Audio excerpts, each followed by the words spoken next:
Hello viewers, how are you? Welcome to my channel Physics with Rams. So today we are going to discuss about a heat engine and a refrigerator. So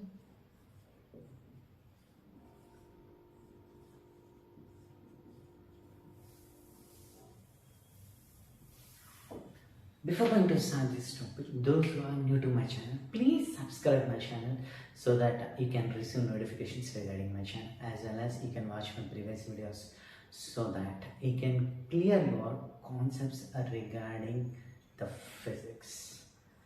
And let's start this topic. Come to the case of this heat engine.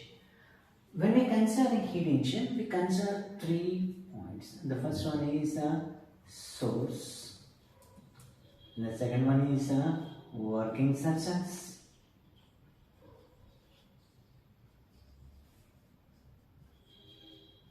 And the third one is a sink. Come to the case. Source is nothing but which liberates the heat or which passes the heat to the working substance. It is being represented as a source. Here this source is always maintained at higher temperature. Here we consider the higher temperature as T1 degree Celsius. Whereas the sink is nothing but the body which continuously absorbs the heat from the working substance. Here the sink is always maintained at a lower temperature. According to our condition, here we can represent that T1 is greater than T2. T1 is greater than T2. Whereas coming to the case of this working substance consists of a frictionless piston, and this frictionless piston is made up of adiabatic walls, so that the heat cannot be transferred by using these walls. Whereas observe that beneath the working substance we have a wall which is known as isothermal wall. We can transfer the heat by using this isothermal wall. Observe that when the heat is being transferred through this isothermal wall, here we know that as the heat is being transferred, temperature of these gas molecules increases. As the temperature of the gas molecules increases, means as the molecules absorb the heat, they try to push the piston in the upward direction. Thereby expansion of the working substance takes place. When the heat is being absorbed from this working substance, here what else, the temperature decreases. Due to the decrease in the temperature, here the molecules will come very near to each other, thereby compression takes place. In this way, a working substance will work, and here the amount of work done by the working substance is being represented as W. So come to the case of this. Here when we consider a heat engine,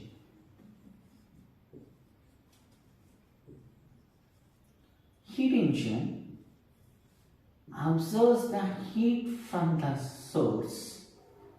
It does the work by using the working substance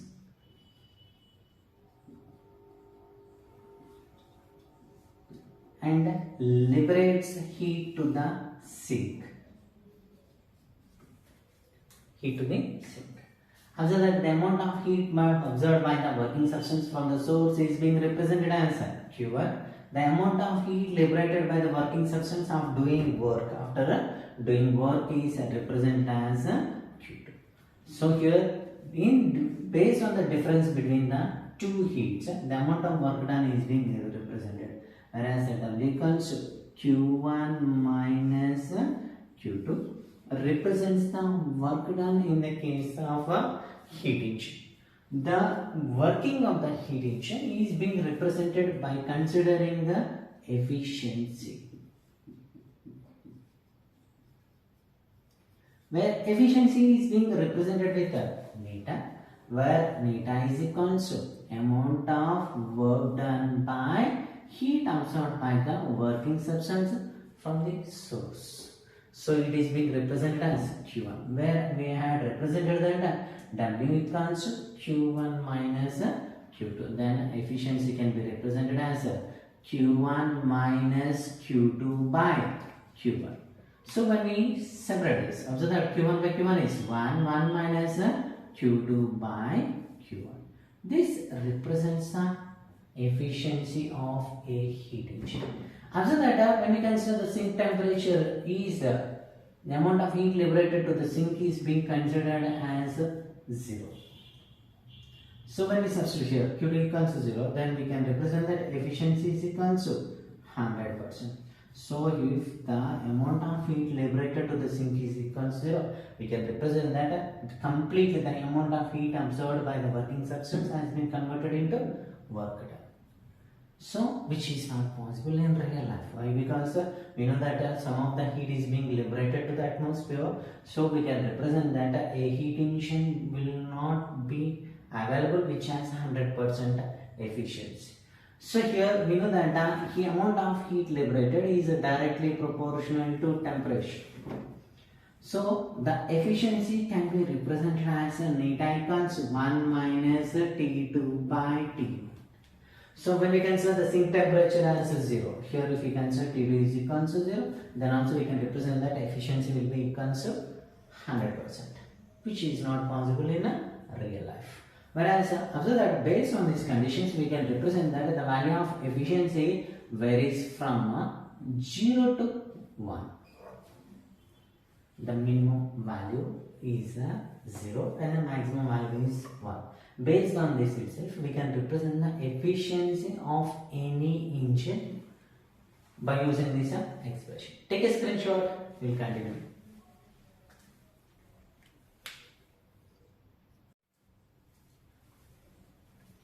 Now we are going to discuss about a refrigerator.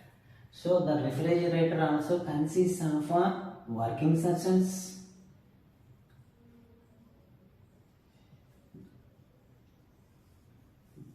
source and a sink. Here the working substance absorbs the heat from sink. Q2 amount of heat is being absorbed from the sink by the working substance. Work has been done and Q1 amount of heat is being liberated to the source. Just like our refrigerator or fridge in our houses. As you observe that the fridge consists of a closed chamber, whereas beside the fridge we have a working substance engine which works based on chlorofluorogases or NH4 gases.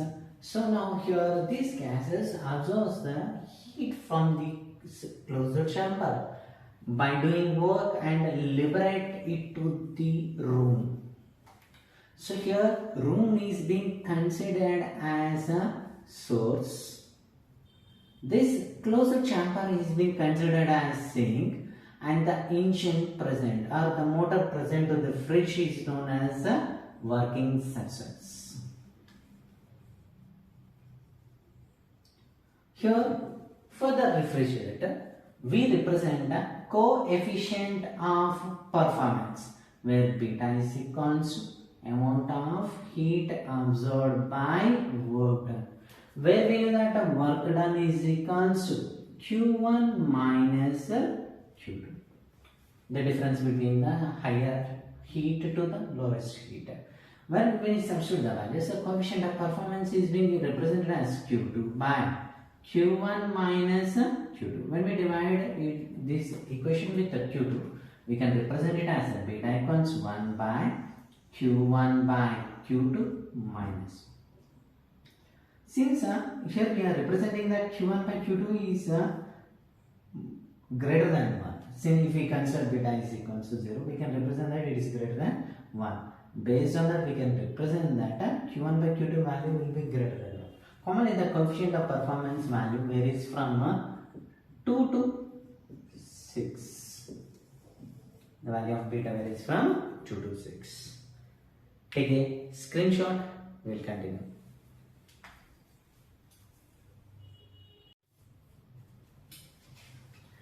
So that we had represented neta is equals to W by Q1, whereas coefficient of performance is being represented as Q2 by W.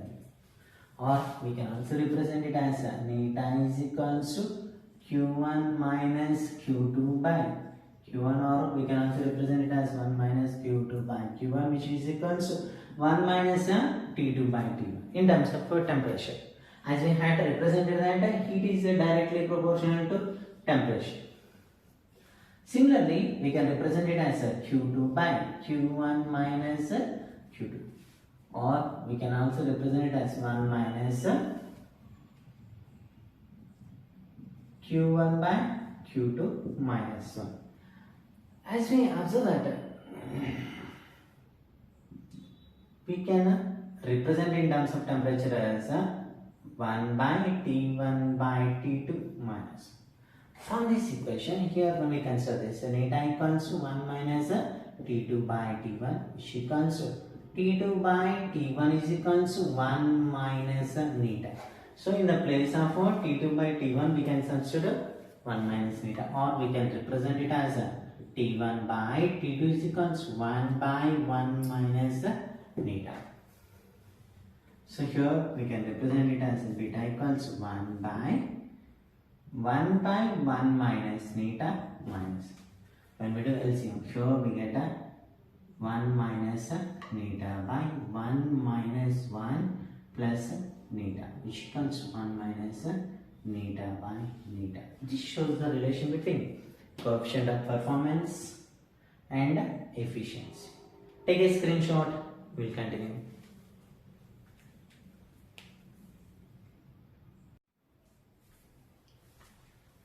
Okay, let's have numericals based on this heat engine as well as a refrigerator. Observe that during a cyclic process, a heat engine absorbs 500 joules of heat from a heat reservoir, does work and ejects an amount of heat of 300 joules into surroundings. Nothing but 300 joules of heat is being liberated to the sink.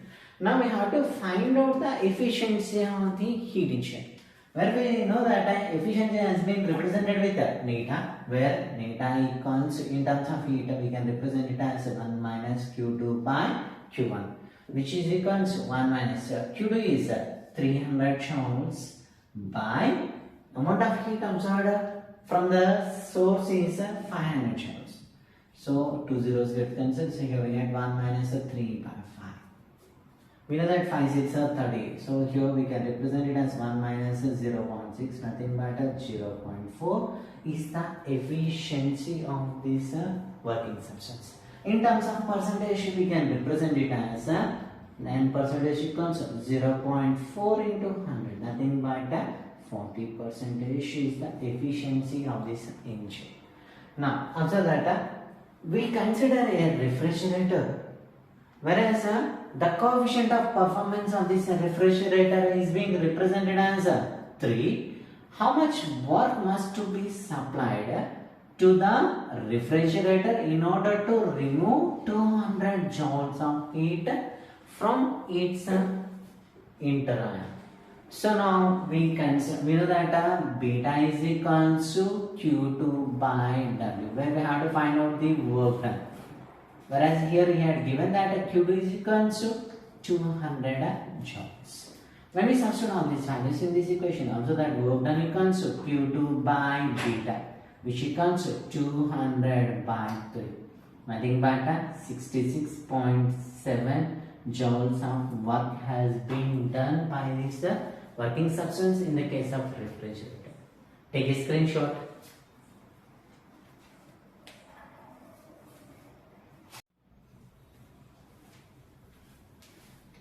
Please give a like to this video, share this video to your friends, and don't forget to subscribe my channel.